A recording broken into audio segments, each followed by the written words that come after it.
بحث انتقال مهاجران تاجیک به بریتانیا. سال گذشته 383 نفر شهروندان تاجیکستان برای کار به این کشور رفتند. مقامات میگویند خواهشمندان برای این سفر زیاد اما جایها محدود است.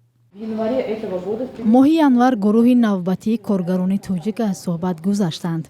در نظر است که آخر ماه مارت یا اول اپریل امسال گروه نوبتی مهاجران تاجیک به بریتانیا فرستاده شوند.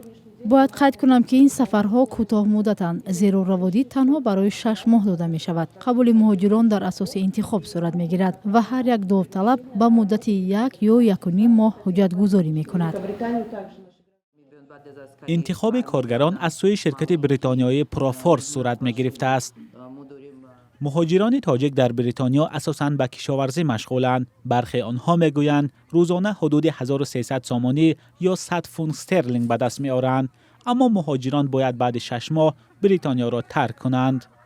اگر انگلیسی دانی، زبان روسیه نقض دانی، انا چقدر که زبان‌های نقض دانستن را تونی، سوپروایزر میمونن، منیجر میمونن، کارهای نقض پیشنهاد میشوند. زیاد بودن طلبات برای کار در بریتانیا بازار قلابان را نیز گرم کرده است. سفارت بریتانیا در تاجیکستان 1 هفته پیش از افزایش حالتهای قلابی برای دعوت به کار در این کشور خبر داد. به اطلاع سفارت، برای جلب کارگران موسمی کشاورزی به کار در بریتانیا پیشنهادهای قلبکی زیاد شده است.